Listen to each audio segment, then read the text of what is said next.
Sveikučiai pabiručiai, jūs matote kūno judėjimo greičio grafiką. Kūnas juda tolygiai kintamai, greitėjančiai.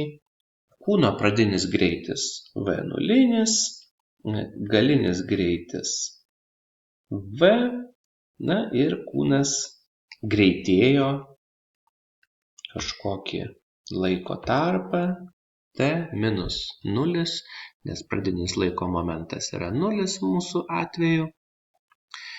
Na ir šiandien iš šio grafiko aš išvesiu koordinatės lygtį. Tai yra formulė, pagal kurią galima skaičiuoti kūno koordinatę x bet kokiu laiko momentu t. Tai bendriausiu atveju kūno koordinatės lygtis tai būtų x0 plus kelias s. Tačiau kaipgi skaičiuoti tą kelią, juk norėčiau gauti koordinatės priklausomybę nuo laiko, o ne nuo kelio. Tai viena gudrybė yra, kai mes turime tokį gražų greitėjimą. Taip, gražų greitėjimą turiu minty, kad greitėjama tolygiai kintamas judėjimas.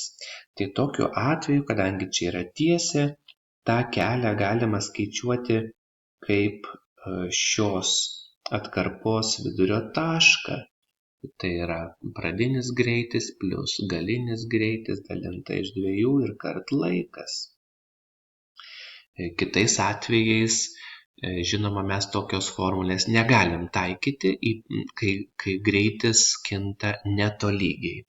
Tada reikėtų taikyti vidutinio greičio formulę, visas kelias iš viso laiko. Na, tačiau mano šiandien tikslas išvesti tokią formulę, kurioje nebūtų galinio greičio. Tai truputėlį aš dar patobulinsiu savo šią lygtį. Tai kelią dar galima skaičiuoti ir kaip greičio grafiko apribotą plotą.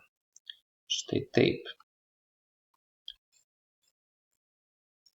Matome, kad ši figūra yra trapecija.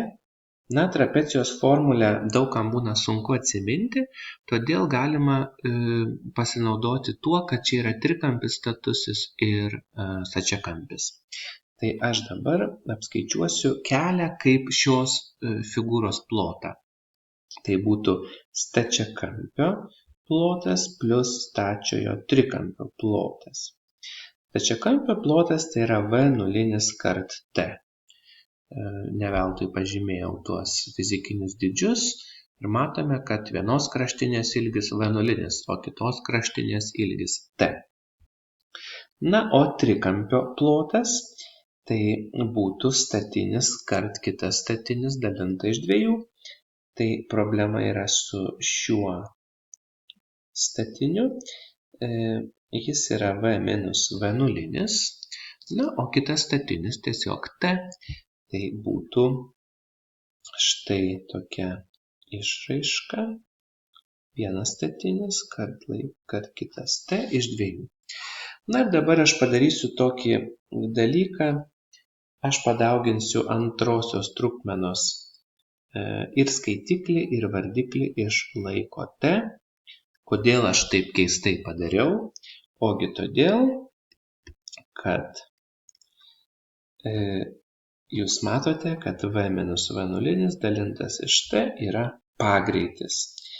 Na ir aš tada, kaip sakyt, su mažiau simboliu užrašysiu šią lygtį. A t kvadratu iš 2.